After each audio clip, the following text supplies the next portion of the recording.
Et si cette tension, cet ébranlement, ce chahut, ces éclats symbolisaient par exemple la destruction d'un nom, la dissolution d'une marque de fabrique, ou simplement se désolidariser d'un système de fabrication mentale, ou ce pourrait être aussi comme se défaire de tout ce qui encombre l'esprit, et pas seulement.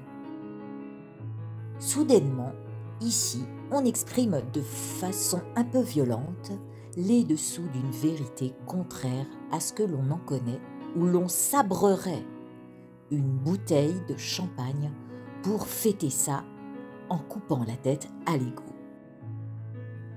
Et si le dépouiller, ce serait se démunir de l'inutile, jouir d'un lâcher-prise, comme si dans cette construction phallique, cette image retranscrivait l'éjaculation, convenant au plus extatique de la matière.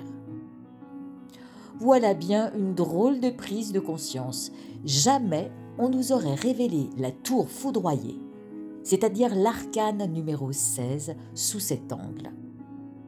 Là, il aura fallu la destruction d'une identité presque palpable pour aborder le sujet de cette manière, laquelle, je l'avoue, m'est très personnelle. Et pourtant, tout est monté et démonté de toutes pièces à partir de la pensée et de ce que l'on donne comme nom aux choses. Alors, avec un peu d'imagination, on pousse le bouchon à hauteur d'expulsion jusqu'à devoir bel et bien accepter cet état de fait. On en vient au dessaisissement de soi afin, enfin, de s'abandonner à sa nature céleste et divine. Aussi vaste que l'espace, cette étape est une invitation à s'identifier au vide, à renoncer au carcan de la matière. Détruire le Seigneur de la mort, qui lui nous rattache à ce qui est temporaire, ordinaire. On nous dit, vois plus grand, révèle enfin la nature de ton âme, abandonne ta structure mentale. Cela demande d'ôter pierre après pierre l'illusion de nos perceptions mentales, ce qui est de voir principalement la construction de nos échafaudages mentaux qui s'édifient autour de l'ego et le sécurisent. Cette carapace vient blottir ou cacher tous nos attachements.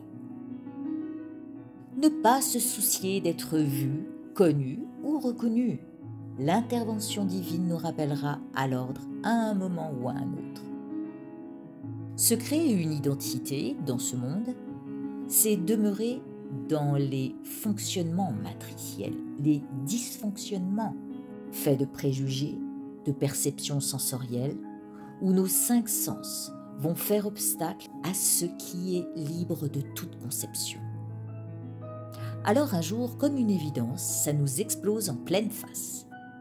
Tout ce que l'on relie à cette identité n'est que survie. Et qui est en survie demande toujours plus en ce sens. Des marques de manque ou d'insuffisance ou de frustration montent leur propre plan pour reconstruire encore et toujours autour de ce à quoi l'on s'attache ou portons autant d'attachement et d'intérêt. L'effondrement du « je » éclabousse la réalité qu'on s'en fait.